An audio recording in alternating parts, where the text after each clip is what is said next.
There is an idea at the heart of Buddhist philosophy that completely reframes the way you see every person you encounter. It says, there are no neutral interactions.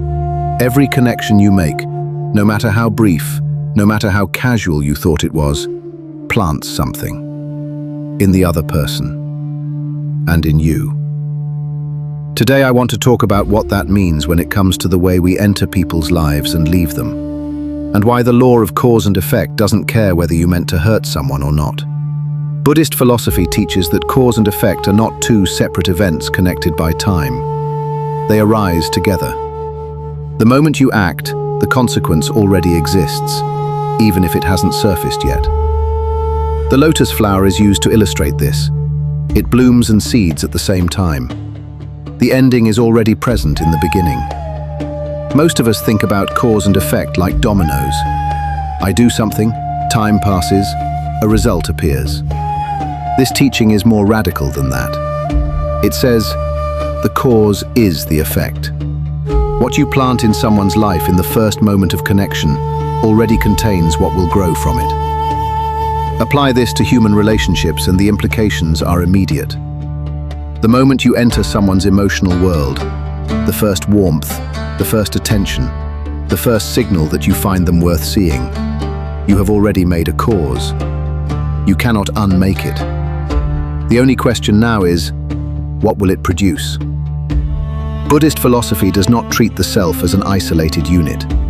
It teaches interdependence, the idea that we exist in constant relationship with everything around us, and that our inner state actively shapes the world we move through. When you are genuinely present with another person, when you listen to them, see them, reflect something back to them they hadn't seen in themselves, you alter something in them. You create a resonance that continues after you've gone. This isn't metaphor. It's a description of how human beings actually work.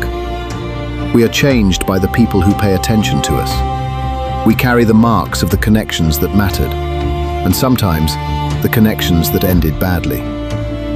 The philosophical tradition calls this N, a bond, a karmic thread, a connection that doesn't evaporate simply because you stopped responding. The cause was made, the seed was planted. The only variable is whether it grows into something that heals or something that wounds. This is why this tradition takes human connection so seriously, not out of fear, but out of awareness.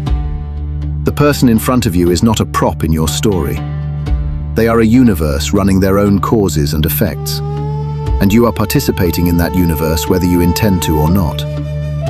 There is a concept in Buddhist thought sometimes translated as latency, the state of a cause that has been made but whose effect has not yet emerged.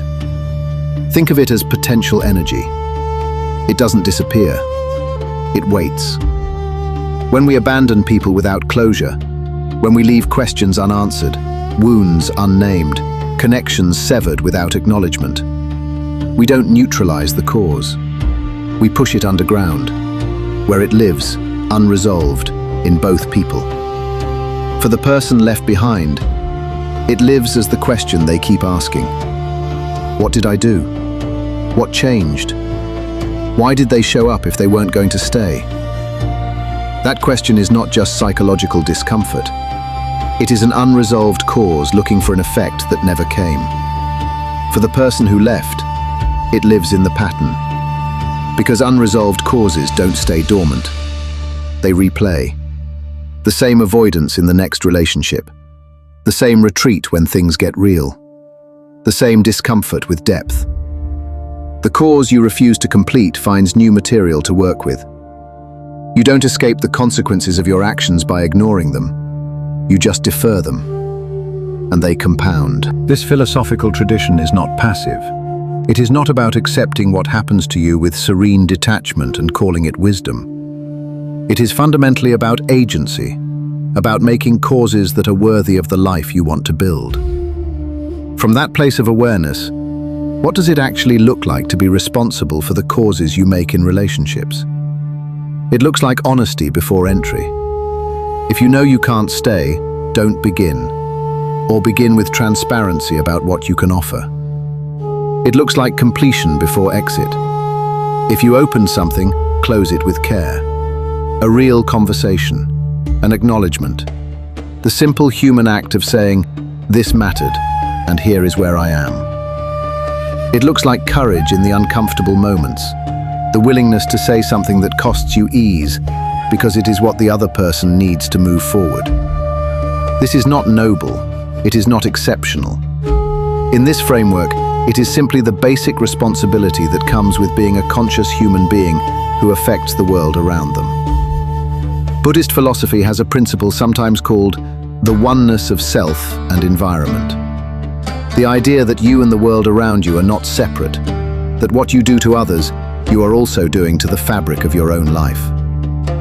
When you ghost someone, you are also practicing ghosting, writing it into your character, making it easier the next time. When you choose honesty over comfort, you are practicing honesty, making it more natural, more available, more you. Every encounter is a cause. Every departure is a cause. Every word you choose or refuse to say is a cause.